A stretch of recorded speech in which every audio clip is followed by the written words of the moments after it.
Hey everybody.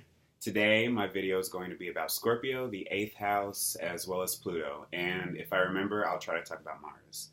Because traditionally Mars rules Scorpio, but after the discovery of Pluto, Pluto was assigned to Scorpio. Um, so Scorpio in energy, as an energy, it's a fixed water sign. Fixed meaning that these people are kind of unchangeable. They're stubborn. You can't really get them to do anything unless they want to do it. And with them being a water sign, having that fixed energy, they're able to really push their passions into something that really aligns with their soul desire. And like with every sign, whatever that desire is, it comes with good and bad. But Scorpios are very passionate. They're very intense. I'm surrounded by Scorpios. I have a younger brother and sister who are Scorpios. I have a best friend who's a Scorpio. I have another best friend whose moon is in Scorpio. The worst person I ever met was a Scorpio. Yeah, it's everywhere, at least for me. And maybe that's because my Pisces Gemini sort of thing. Like I like getting underneath the surface of things. And Scorpio, they have this tough outer shell. They have this way of appearing to everybody.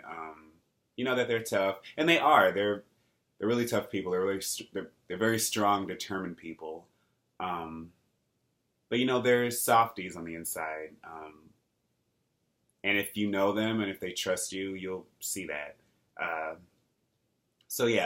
With the 8th house, which Scorpio rules, if you don't know your birth chart, if you don't know what's in your 8th house, I'll leave links down there. It's all about karma. It's probably the most karmic house. And again, the reason why I love astrology is because there are cycles to everything. There's a beginning, there's endings. What one sign is, it reflects into the other. There's a lot that Scorpio and Taurus have in common. Just like with any sign that's opposite of each other. And so with the 8th house, it really deals with dealing with certain issues over and over and over again until you're able to break free of it and control it and let it transform you. It's a house of transformation. If you read anything about the 8th house, it'll say like death, sex, death in the esoteric sense, not actual death, but it could, but it's mainly death in terms of something ending and something being born again. So like interpersonal transformation, the phoenix rising from the ashes, which is a lesson Scorpio or anybody with a lot of 8th house placements, they're going to have to deal with and learn about and come to terms with. And in order for us to really become who we're truly supposed to be, at least on a soul level, we have to go through these cycles of tearing down what we thought we used to know and rebuilding and starting again and doing that cycle over and over again. And the cycle, I don't think it ever ends. Maybe, I'm not saying self-actualization isn't real. But with some people, the lessons are harder and the lessons are tougher and they just have to go through it a lot more because, life is trying to teach you something. Everything is a lesson. 8 on its side is the infinity symbol. So again, it's like this process could be infinite. Some people just might feel like everything's just being tossed at them and they don't know how to deal with it. And they're not sure how to take it or whatever, but 8 in numerology, not only does it symbolize abundance, but it also symbolizes being able to control a situation in chaos, which a Scorpio is awesome at. They know how to keep a level head, the highest vibration, a better vibration of Scorpio. They're able to know how to keep a level head throughout really tough situations. The negative aspect is that a Scorpio might get way too hung up on something or just let a collection of bad experiences just build up and weigh them down and just like not being able to really release it because Scorpio, they cling.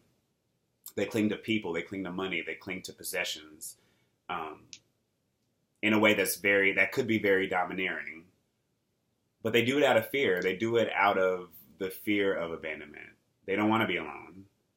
Nobody wants to be alone. But Scorpio, since they feel like not everything is sure, not everything is certain.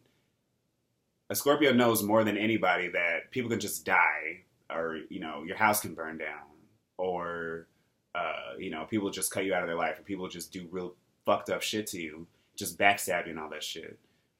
A Scorpio knows that, so they cling on to that, and they cling on to people that they feel that they can trust and that are loyal.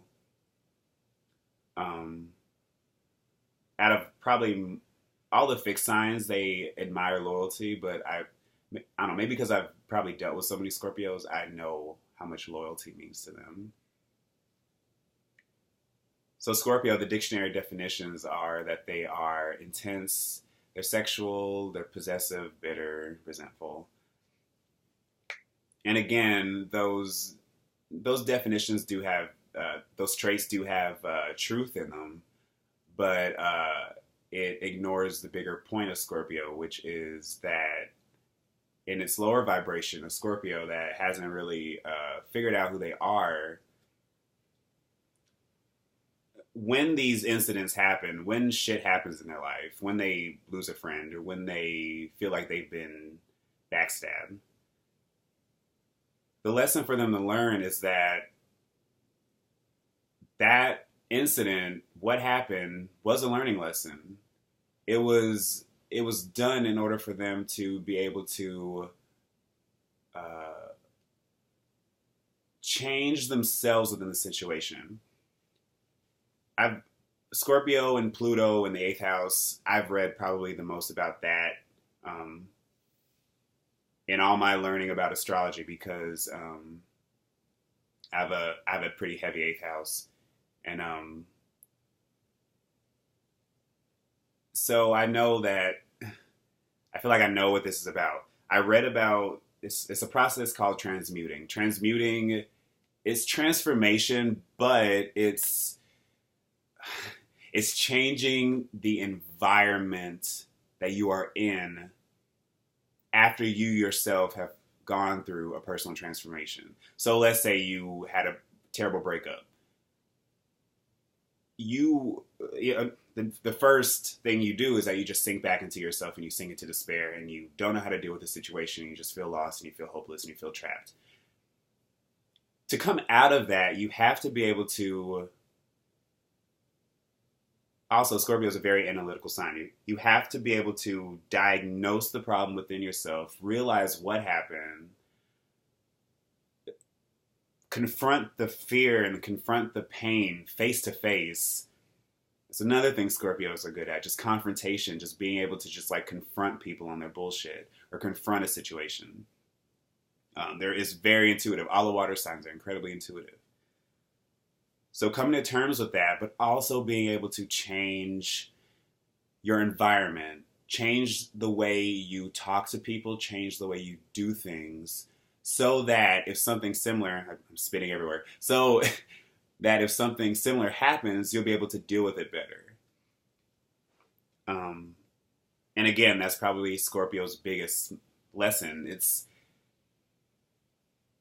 learning from that trauma, learning from that pain, and being able to feel okay with it and changing themselves and the little piece of world around them for the better. Being that phoenix that rises from the ashes. And Pluto, that's essentially where Pluto comes in. Pluto is hard to talk about because it is a generational planet, meaning, I'll take Pluto and Scorpio because I'm sure most of the people probably watching this have Pluto and Scorpio, or, if you're born between like 84 and 96 or whatever, that's what you have in your chart. And the biggest lesson for Pluto and Scorpio people to realize is that,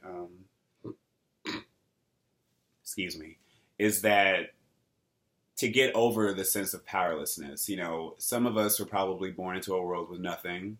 Some of us are probably born into a world of excessive wealth. but not letting that define you, not letting that feeling of powerlessness and outside control dominate you.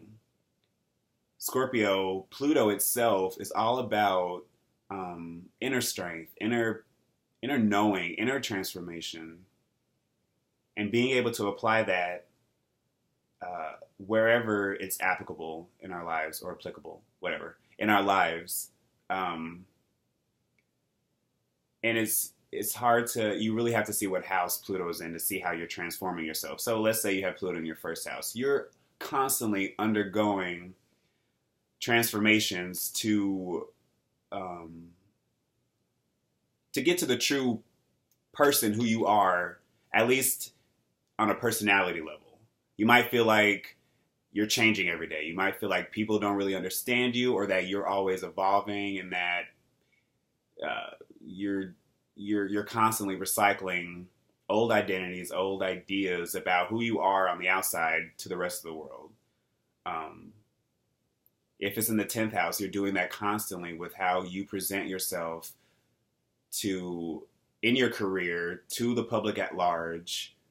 I've heard Alyssa Sharp, my favorite astrologer, called the 10th house like the Facebook house or whatever, like the internet house. This, what I'm doing right now, the most public part of yourself, because it's the highest point of your chart. So you're constantly undergoing transformation there with how you use your authority, and how people around you, who are under you, probably for the most part, how they view you in that light. Pluto's very complicated, but I love talking about it. Because it is all about soul's desire, and where every sign, we are trying to connect our inner desire to something external. Whatever it is, whether you're buying a car, whether you're buying a shirt, whether you're just going to a club or whatever, we're trying to connect to something. And I feel like that's where Pluto comes in. It's where we're trying to channel our passion the most.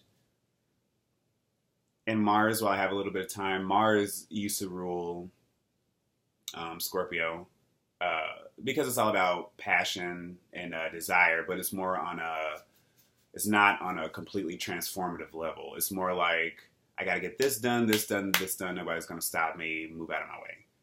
Whereas Pluto is like, you're trying to get things done, but things are stopping you. Either you're stopping you, or outside forces are stopping you.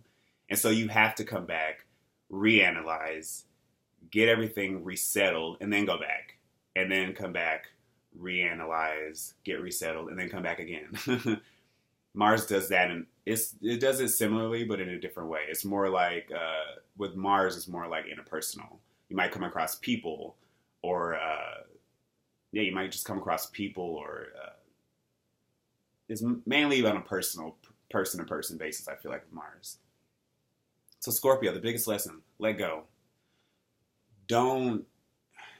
You have so much to give to the world. Like, I really feel like Scorpio, they have their passion, just like, not only is it totally internal and it like absorbs their every fiber of their being, but they're able, I feel like they have the potential to really share that with the world, share that with their family, share that with the people around them, learn about themselves through changing themselves and learning to change others in the process, because ultimately that's what a Scorpio's biggest lesson is. The 8th house is also about other people, how we deal with other people, with regards to money, with regards to relationships, intimate sexual relationships, things that people don't want to talk about. A Scorpio, they're really able to tear down those walls, tear down things that you feel like you can't talk about, or tear down ideas that you feel like you can't let go of, or people or situations you can't let go of. You have to eventually. And that's where the true beauty is. The answers aren't always going to come easily or quickly. Scorpios are impatient, at least the ones I know. But in due time, everything will have an answer. and you'll keep building and building until you just create this beautiful version of yourself that deserves to be shared with the rest of the world. All right, thanks for watching, y'all.